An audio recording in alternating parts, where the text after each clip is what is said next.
a galera não consegue suportar o caos. A galera não consegue suportar uma vaia no Maracanã. A galera não consegue suportar alguém falando que você é a crise. A galera não consegue suportar uma adversidade. Como ganhar dinheiro TV apresenta. Uma vez o Flávio me falou, o Flávio Augusto, que eu não tenho noção do meu tamanho, e que bom que eu não tenho. Porque eu sou um cara muito simples, né? Então eu nunca me apeguei ao lugar onde eu estou, no que se refere a ter ego, a ter nada disso. E com o tempo também, até pouco tempo, eu não tinha muito essa noção de onde a minha voz estava chegando e com qual impacto. Só que o tempo vai passando, as pessoas vão vindo para você te falando, cara, você me tirou da cama, você me despertou a vontade de empreender, você me fez abrir meu negócio. E aí você passa a ter uma proximidade da noção do peso que tem aquilo que nós fazemos, né? Essa parada que eu sempre falo de que é possível, apesar de ser muito difícil, porque eu não gosto da ideia de que seja fácil. Eu falo que qualquer um que te falar que é fácil é um mentiroso. Por outro lado, qualquer um que te falar que é impossível é um sabotador de sonhos, né? Então, mas o que aconteceu na vida do Rick, e quando o Rick chegou aos olhos da grande multidão, porque quando acontece aos 16, aos 17, no início, tem uma carreira toda sendo vista em tempo real pela multidão, é uma coisa. Agora, quando o cara passa uma vida inteira no anonimato e depois de 40 anos de muita luta, esse cara chega, você comprova que dá para acontecer aos 16, 17 e ter uma vida bem-sucedida em todos os aspectos, mas dá também para passar uma vida inteira no anonimato e depois dos 40 ter uma vida bem-sucedida em todos os aspectos. E hoje, que no Brasil nós somos criados com aquela ideia de que se até 40 você não conseguiu, você perdeu. Colocaram isso na nossa cabeça. Não, aqui é 40 anos, você não conseguiu, você está fora do mercado, você perdeu. Você vai fazer o que der e tem que fazer o que der e ser grato por dar para fazer aquilo. E de repente levanta um cara depois de 40 anos e dá um tapa na mesa e a galera olha e fala, quem que é aquele cara ali? E esse cara era o Rick Chester. Então, aquele tapa que me trouxe para os olhos da grande multidão me entregou também uma grande responsabilidade de dizer para essa galera, siga a luta independente de quão complexo seja a caminhada, de qual é a sua idade, qual é a cor da sua pele, de quantas pessoas te apoiam, etc. Siga a sua caminhada porque é possível. É difícil pra caramba, mas é possível. Porque quem conseguiu, quem está falando isso é um comum. Não é um cara extraordinário, é um cidadão comum de resultado extraordinário. Olhe para o resultado que é extraordinário, mas lembre-se sempre que é um cidadão comum, é um cara que até 40 anos de idade tinha água para vender na praia. E esse cara hoje foi em todos os continentes do mundo levar a mensagem dele. Então é possível. Seja complexo, seja fácil, seja mais ou menos complexo, é possível. É possível e é possível. E aí eu provei essa parada com a minha caminhada. Bom, primeiro assim, foi uma preparação involuntária, né? Porque quando se nasce na condição que eu nasci, o sucesso nosso é outro. Não pegar num fuzil já é ser bem sucedido. Não ser o próximo corpo estendido no chão já é ser bem sucedido. A sua mãe não ter que te visitar em uma penitenciária já é ser bem sucedido. Os nossos primeiros milhões é isso. Sair da fome, da miséria, da escassez, isso já é milhão na conta para quem nasceu na realidade que eu nasci.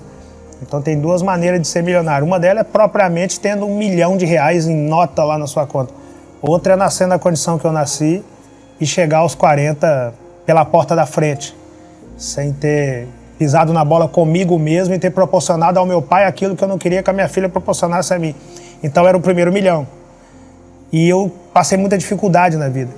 E um dia eu cismei que eu queria comer carne, só fazendo um link rápido, como eu comecei. À vontade, mano. Eu cismei isso aos 7 anos de idade que eu queria comer carne, né? Porque a minha condição era muito adversa. Meu pai comprava o básico e o básico nem sempre vinha o que a galera comia, né?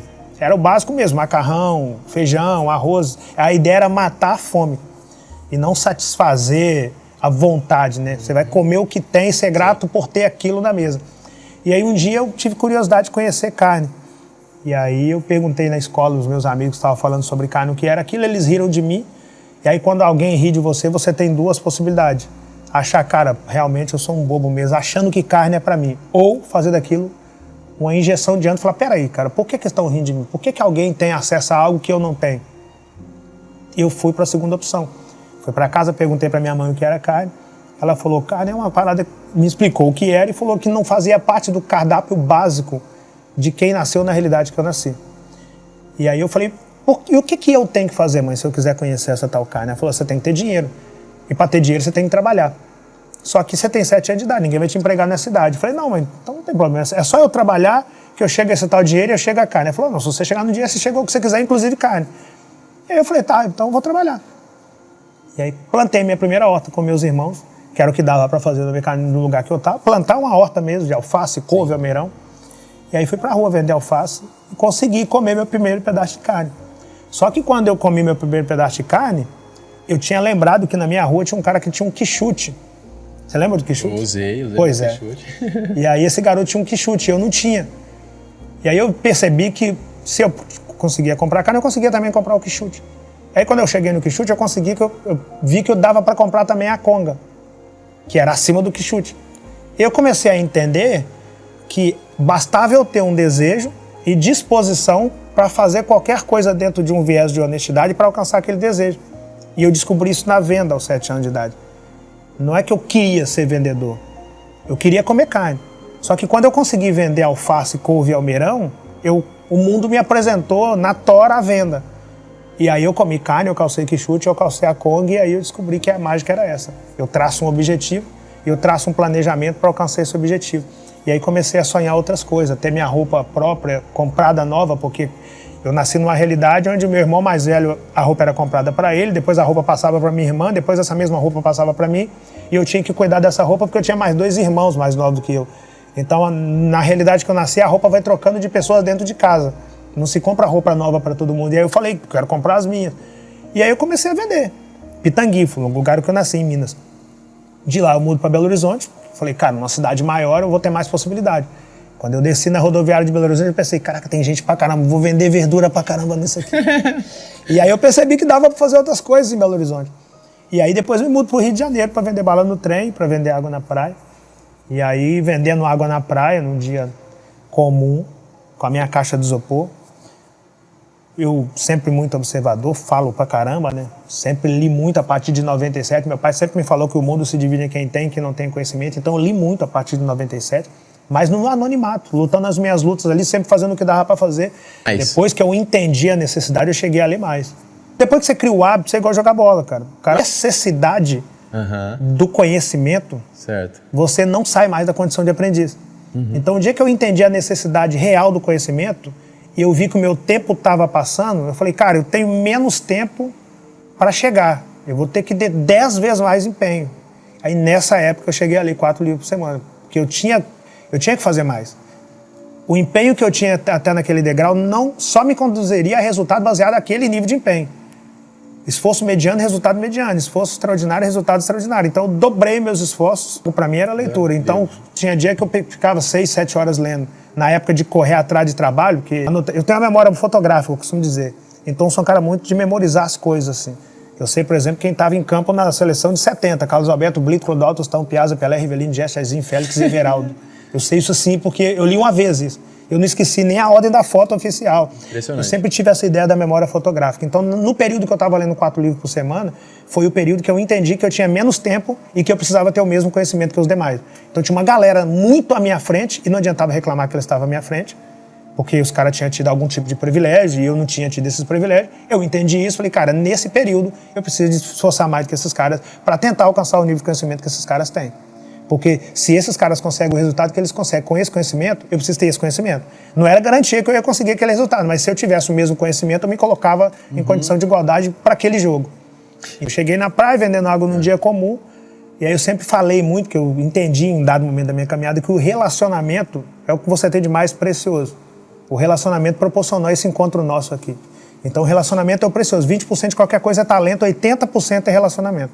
No futebol, inclusive, vários não conseguiram chegar porque eram bons jogadores, mas péssimos em relacionamento, em postura, e aí fica pelo caminho. Na praia, a mesma coisa. Eu tinha que a praia, o público da praia muda todo dia tem um outro público ali. Então isso me forçava a conhecer pessoas todo dia, oferecer meu produto todo dia para novas pessoas, e isso para mim era muito bom.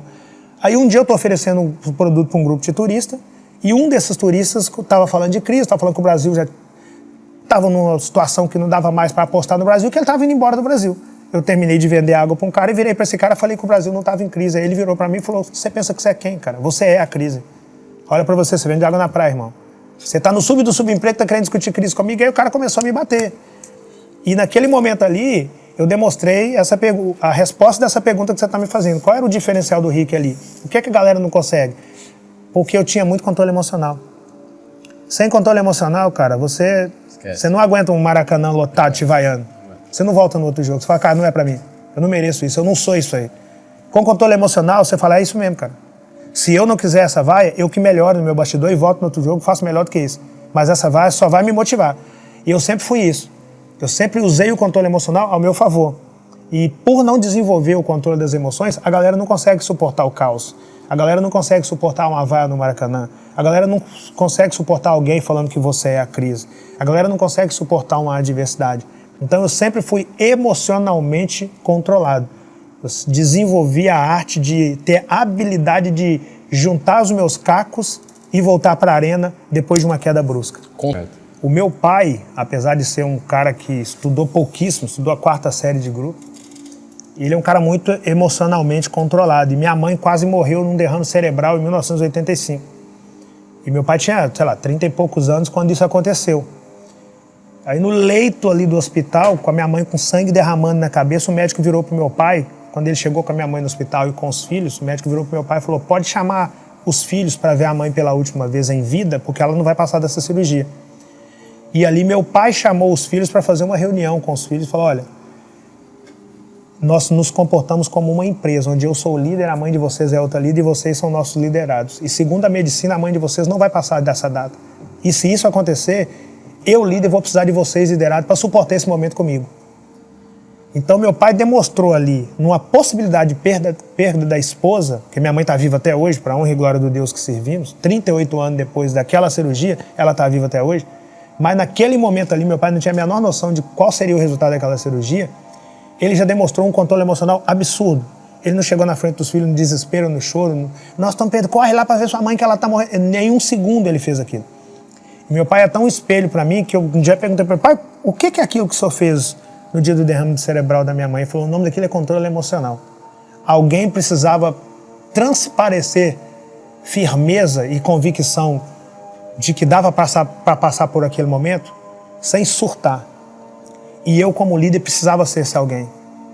E aí eu aprendi ali, falei, caraca, cara, se esse cara quase perdeu a esposa, tem filho aqui que está amamentando ainda. E ele suportou aquilo, contou até 10 e suportou para passar essa informação para os seus liderados, tudo é sala de aula. Eu enxergo que eu não tive a oportunidade de fazer faculdade, então eu fiz a faculdade da vida. Eu aprendi na faculdade da vida que é tudo sala de aula. Qualquer situação que me acontece é uma aula que eu preciso tomar nota, isso aqui eu quero para minha vida, isso aqui eu não quero para minha vida, isso aqui eu descarto, isso aqui eu levo. Ouvir meu pai ter aquela postura e perguntar ao meu pai por que daquela postura e não me esquecer daquela postura e não me esquecer dessa parada do controle emocional foi muito importante para mim. Naquela época eu não entendia sobre gestão das emoções, o termo controle emocional. Certo. Não existia, não tinha internet, não tinha nada disso. Eu era um garoto perdendo a mãe também, igual meu pai perdendo a esposa. Mas ver meu pai estar emocionalmente controlado na possibilidade de perder uma esposa num hospital público me levou a fazer também gestão das emoções. Então eu sempre cuidei das minhas emoções no mesmo caos. Porque você imagina, um garoto que encarou a fome, a miséria, a escassez e escolheu o livro ao invés de escolher o fuzil, já é gestão de emoção. Sim. Porque é mais rápido. No lugar onde eu nasci, o fuzil é muito exposto. No lugar onde eu fui criado, o tráfico é muito exposto. É muito sedutor a ideia. Eu nunca fui convidado ao tráfico por causa da minha postura. Eu costumo dizer que a sua postura determina até que convite que vão te fazer. Nunca me convidaram para fumar um cigarro de maconha, porque eu não dei esse espaço. Mas o Diego me chamou para o podcast dele. Por causa disso, eu falei, caraca, esse cara, a mensagem dele contribui. Eu não dei ao traficante a oportunidade de me chamar para ser um dos dele. E eu conheci muito, porque quando você nasce na realidade onde eu nasci, sim, meu parceiro, você não tem essa de falar, nunca conheci, não tem essa. Todo mundo conhece todo mundo. O garoto que nasce numa comunidade, você pega a Mangueira, que é o meu lugar, Zona Norte do Rio de Janeiro. O cara que nasce numa comunidade igual a Mangueira, o primeiro ídolo dele é o dono do morro. Não é o Neymar, não é o Diego, não é o Mbappé, não é. É o dono do morro, é o cara que ele vê primeiro. Sim. E a missão do águia do lugar é tentar pegar aquele garoto antes dele entrar pro tráfico. Ele não vai ser convidado a entrar pro tráfico, mas ele vai ver tanta coisa que na mente dele é o caminho mais curto para ele alcançar os objetivos dele. Então você pega na Mangueira, por exemplo, lá tem um projeto de Messala e Porta-Mangueira do Matheus Oliveira, que é o primeiro Messala da Mangueira, que é um cara incrível, que ele é o cara que tenta ver o garoto primeiro e levar pro projeto. projetos incríveis que impedem de um garoto pegar no fuzil ou de uma garota ter uma gravidez precoce. Isso o cara lá dentro. Segundo, o próprio morador da comunidade precisa se ver como ator principal da sua própria caminhada. Ele precisa entender o que eu entendi sobre sala de aula. Quando eu abro o meu barraco para sair com a minha caixa de isopor, eu tenho a seguinte visão. Aqui tem um centro espírita, aqui tem uma igreja evangélica, aqui tem uma barbearia aberta, aqui tem um sacolão e ali tem um cara com fuzil. Eu preciso entender que é tudo aula. Qual aula que eu quero aqui? Eu preciso saber todos. O que levou o cara até a barbearia? Por que esse cara tem stand de cliente na barbearia? Como ele consegue cortar o cabelo da galera? Como é que ele faz esse desenho na cabeça? E o cara do sacolão, como é que ele consegue ter com essa quantidade de clientes? Esse cara nunca estudou. Como é que ele conseguiu desse sacolão criar filho, criar neto? O neto do cara do sacolão faz faculdade e paga com o dinheiro do cara do sacolão. A garota ali que tá com a Bíblia na mão, o que levou ela a não desesperar e servir a Deus? Certo. O cara do fuzil, em que momento ele se perdeu? O garoto jogando bola, será que esse aí é o próximo Diego da parada? E eu descendo com a caixa de isopor. Tudo é aula. Tudo é aula. E aí você escolhe a aula que você quer. Porque ninguém te joga um fuzil no seu colo. O tempo todo a aula está acontecendo. Se você entender que a vida é uma sala de aula, o tempo todo você está na aula. Você está dentro da sua casa, seu marido, sei lá, você está vendo seu pai espancar sua esposa e fala, cara, quando eu for casado eu não quero isso pra minha vida não. Eu quero cuidar da minha esposa. Certo. Você está vendo a sua irmã engravidar na adolescência, cara, quando eu tiver uma filha eu vou tentar policiar melhor para ela não engravidar. Você está vendo seu irmão pegar uma bola e correr em volta do Maracanã sonhando, cara, será que dá para chegar e ser jogador, jogar no Maracanã, ver o Flamengo jogar? Será, como seria eu sendo aplaudido aqui, o pessoal todo gritando, é tudo sala de aula. Então eu não vou jogar no colo do cara do tráfico a culpa por alguém entrar no tráfico. Eu não posso fazer isso porque a mesma sala de aula que eu surgi, que tinha o fuzil, tinha o cara da caixa de isopor que eu me inspirei e peguei na caixa de isopor. Então é uma escolha difícil pra caramba? Porque para desenvolver essa mentalidade que tudo é sala de aula, você tem que ter o cuidado que eu tive com a minha própria caminhada. Eu entendi que eu precisava ser o ator principal da minha própria caminhada. Eu não esperei alguma coisa acontecer para que eu acontecesse. Eu fui buscar conhecimento, eu fui me espelhar no meu pai. Isso é muito importante, porque sozinho e sem autorresponsabilidade você não consegue ter essa visão. Aí você de fato se perde pela falta de visão, não é pela falta de aula. Porque você fala, mas você foi fácil, você teve o seu pai. Tomara que você tenha a oportunidade de ser criado com o seu pai. Mas se você entender a sala de aula da maneira que eu entendi, você consegue perceber a riqueza que tem naquele lugar e escolher a aula exata e o aprendizado exato que você vai levar para a vida e o que daquele lugar não te representa como objetivo de vida.